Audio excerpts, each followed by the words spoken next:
Last week's recording didn't go well, so we'll see if this week's we can get it working better. So just want to start out with the usual pulse check. Just thought I'd share a different picture this week. How are things going so far this week? Thoughts, comments, questions?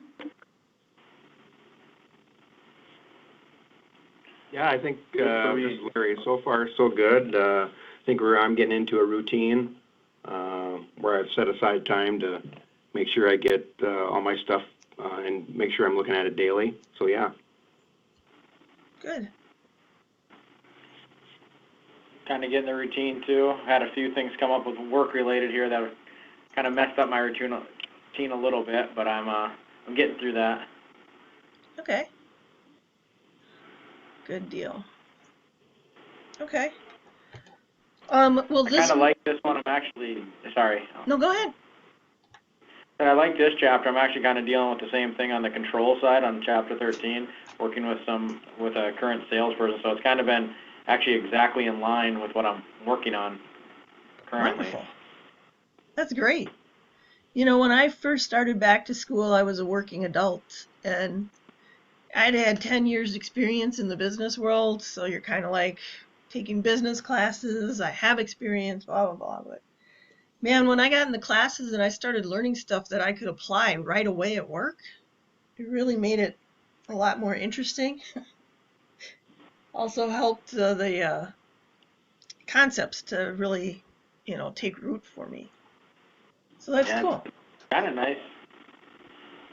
That's good to hear. Like, even looking at adding another salesperson, I've been doing some interviews and stuff, and I've kind of been using some of this as a reference point. Kind of, it's changing how I'm looking at how what I'm looking for. Cool. Well, that's great. That's kind of, the idea of the program here, to help you make those changes. And I know you have the employee engagement program and you're trying to change the corporate culture. And, if you keep doing what you were doing, you just keep getting what you were getting, right? So that's good to hear. Okay, well, this week, communication. Communication is huge in management, and I know we talk a lot about communication. What I found interesting was I found an article on communication in the workplace, and this is like a comparison of how it relates to what we're talking about in the text. Communication is critical to success in the management function, and our text tells us that. And one of the things I'm big on is how do you apply what's in the text to what you're doing, So I look at that message and I look at this article and it's like, well, you have to get to know your employees, your coworkers, your bosses. Communication really helps you get to do that. We've talked about some other things like motivation and diversity and stuff. And every time, we've brought up the fact that you have to get to know people, you have to talk to people, so we can see how communication really impacts the management function. We also see how it can impact teamwork and motivation. And this article said to remember that perception is greater than reality. So what do you think that means to you guys as managers? Perception is greater than reality.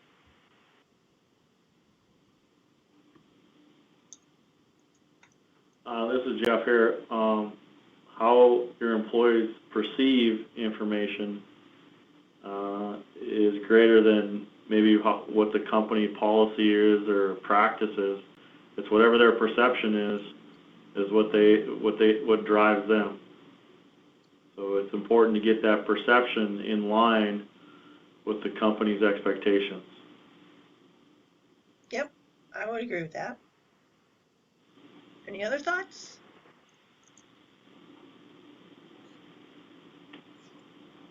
I would also even kind of building on, what you had said, Jeff, is, the employee's perception is their reality.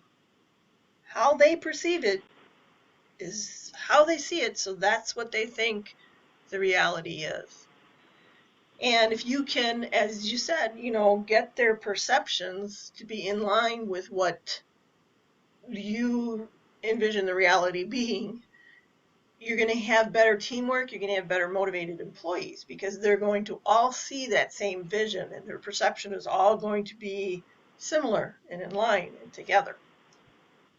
And then another communication skill that I feel is critical as managers is called active listening. And I know a couple people have mentioned that they, were looking to maybe develop their empathy skills.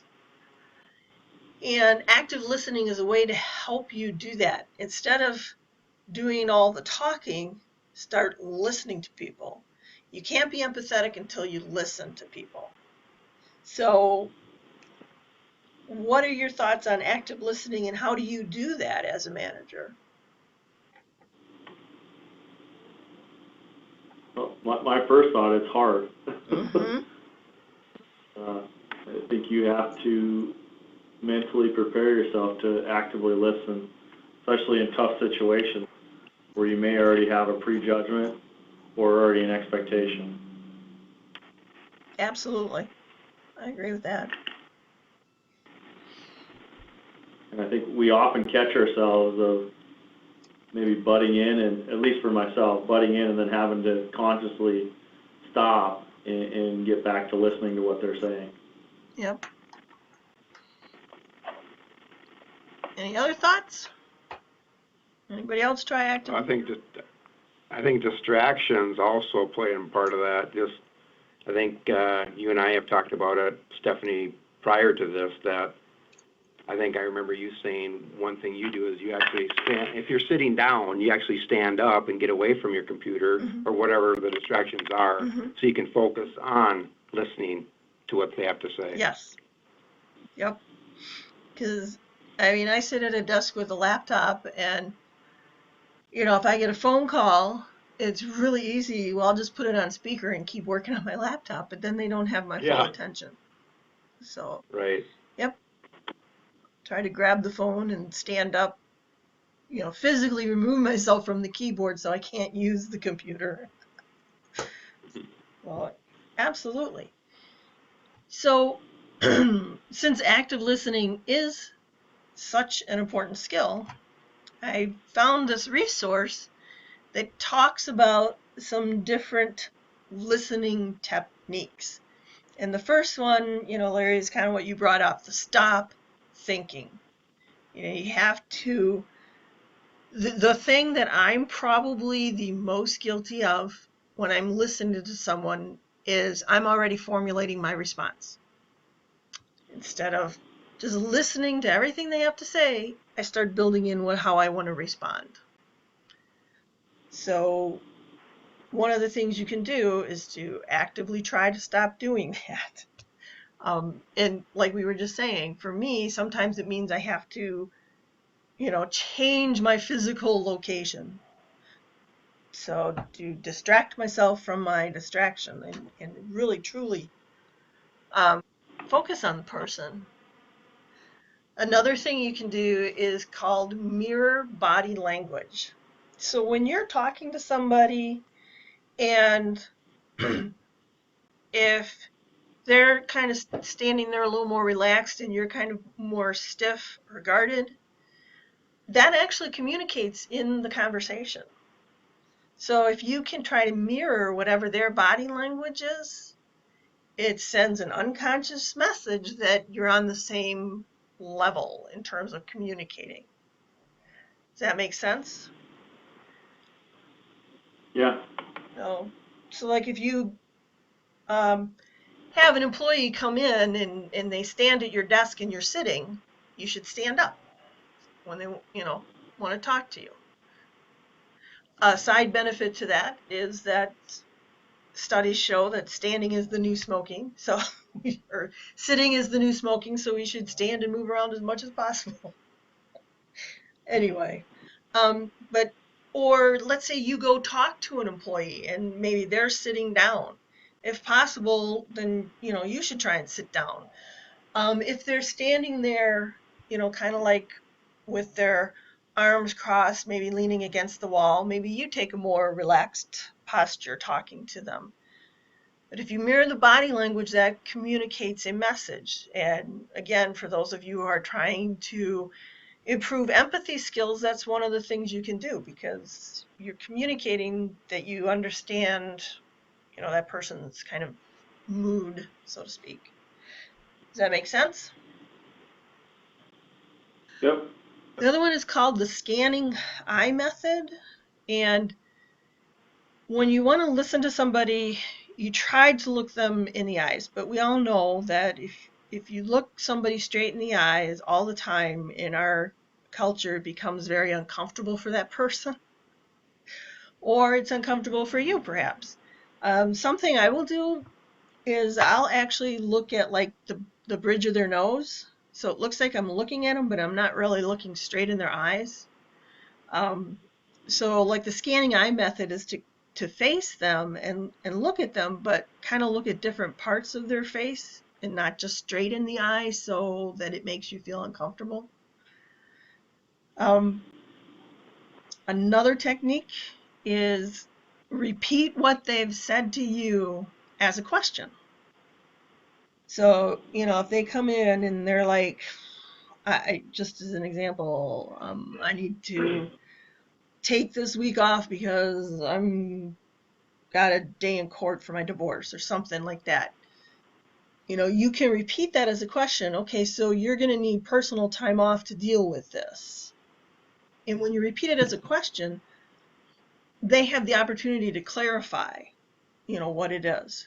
Like, I think we need this new piece of equipment, and, here's all my reasons why, and you can repeat that back. Okay, so I'm understanding that these are the reasons we need this equipment. Do I have that right? The other thing you can do is compliment the person. That will also indicate that, you're listening to them. Now, when you compliment them, you want to compliment them on what they're saying. Okay, so if they come in and they say, we really need to purchase a new piece of equipment for the assembly line, and you say, I really like your jeans, it doesn't have anything to do with it. But if they come in and they say, we need an equipment, here's reason 1, 2, 3, 4, you can say something like, wow, that's a very well thought out request. I appreciate that you've taken the time to explain not just that we need the equipment, but the reasons why, the justification for it. So those are some of the things that this one expert recommended to help you with your listening techniques. What do you think of these ideas?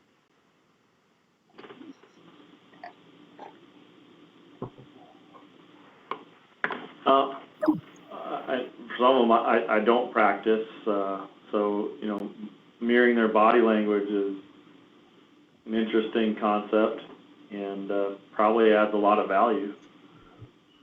It gets you on the same page that they're in. Mm-hmm.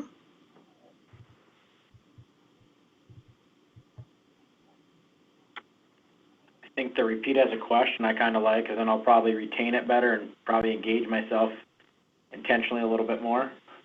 Mm-hmm. Yep, I agree with that.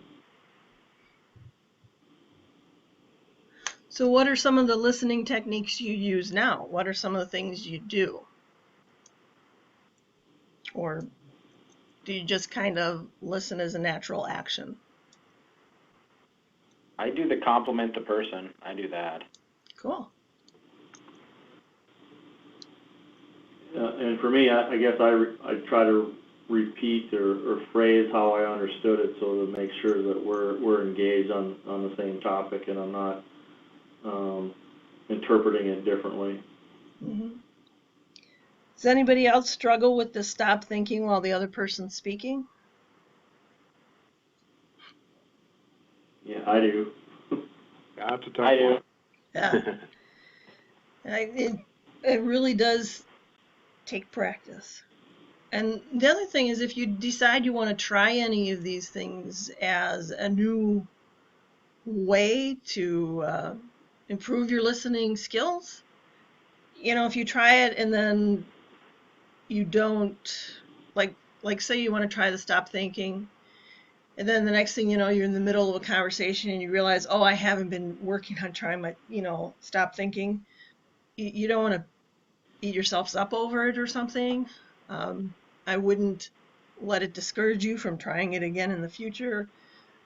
As you know, with any kind of new behavior or new habit, it takes a while for us to get into that habit, to really make it a habit. If that makes sense. Mhm. Okay.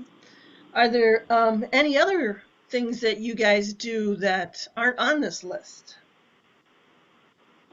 that you feel help you with your listening?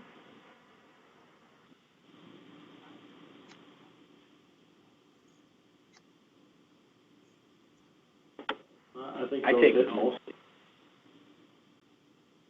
Go ahead, Larry. Were you going to say something? No, I think that was Steve Okay. and Jeff. Steve? Here, I take notes, or like I try to get quick bullet points, so I'm listening, and I kind of make sure that I come back to it if it's something that topic gets offhand. That's good. That's very good. Did you have something to add, Jeff? No, I just was stating that, these techniques that you have on there, I think we've all applied them or can think of times where we weren't applying them at various different conversations that we've had. The eye contact one, I think I consciously sometimes break the eye contact just so it doesn't feel so unawkward or awkward. So I catch myself looking, I'll just break away from that just to look elsewhere. And again, I'm one of those guys that repeats just so we're on the same page. Well, and I think the other thing is you can use more than one at a time too. In your example of breaking the eye contact, you can do that with the mirroring body language. I mean, if the person you're talking to tends to not look a whole lot at you, they might be uncomfortable with direct eye contact a lot. But if they're looking at you a lot, then you want to mirror that and, return the eye contact. Does that make sense? Right. So anyway, the focus, like I said, this week is really on communication, and I know a couple of people have mentioned that they wanted to develop better empathy, and I think it really starts with the listening piece of communication.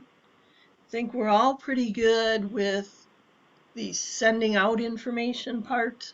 We know what we want to say, we know the message we want to give out, but the active listening is probably the hardest part of effective communication. But it also is one of the ones that has the most impact. It goes back to that teamwork and motivation and making sure the employee's perspective is in line with what we want it to be in line with the reality of the situation. So that was the big message for this week. Did you guys have any questions about anything? Anything at all in the class?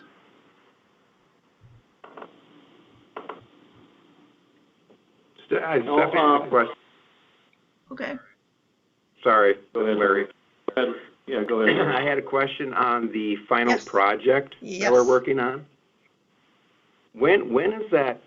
When do we actually do the presentation? You will do that at the next, like the orientation day that we had. In when Laura and I came up, we all got together as the large group in Minneapolis. The idea is that after your next class, so you're going to have, can you believe it? This is week 5. You guys only have like a week and a half left. And you can say you made it, right? So then you get 2 weeks off, and then you'll have another 6-week class, and this time it will be with Laura. So at that halfway point, we're going to have another big get-together in Minneapolis. and you will make an initial presentation on what your idea is that you're working on. You don't have to have the completed project. It's more like a, here's, coming attractions type thing.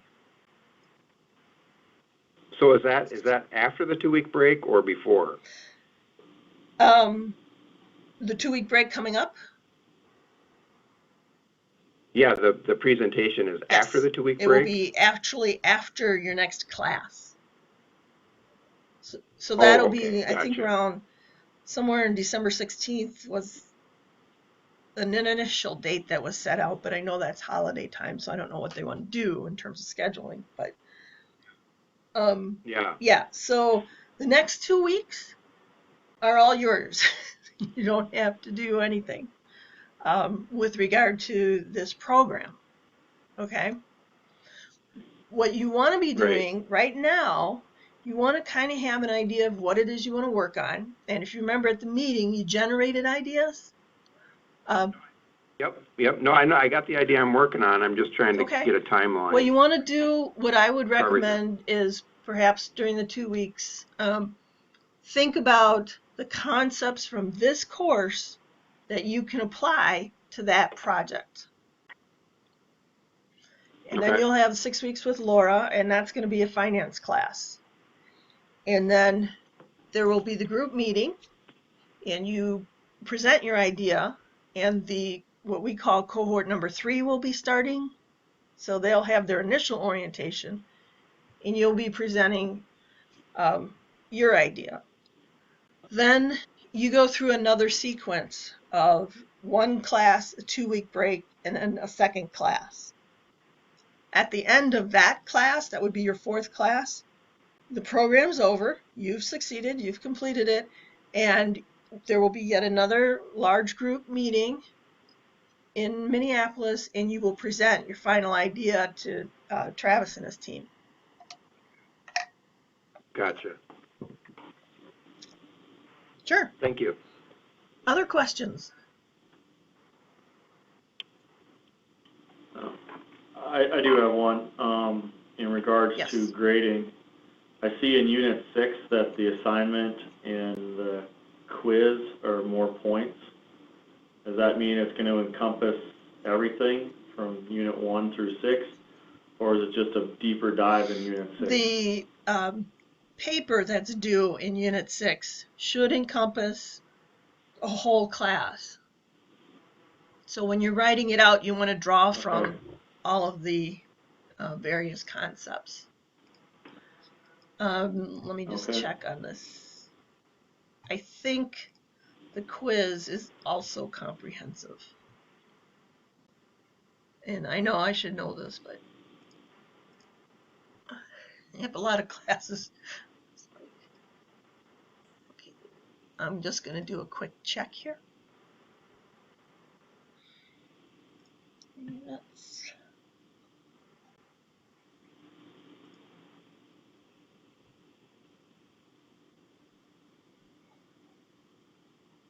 Yeah, the quiz in Unit 6 is actually like a final exam, and it will cover all of the chapters in the text. And it does not have a time limit. Okay. Any other questions I can help with? Okay. Well, thanks for your time, guys. If anything comes up during the week, please be sure to let me know. Will do. Have a good rest of the week. Very good. You too.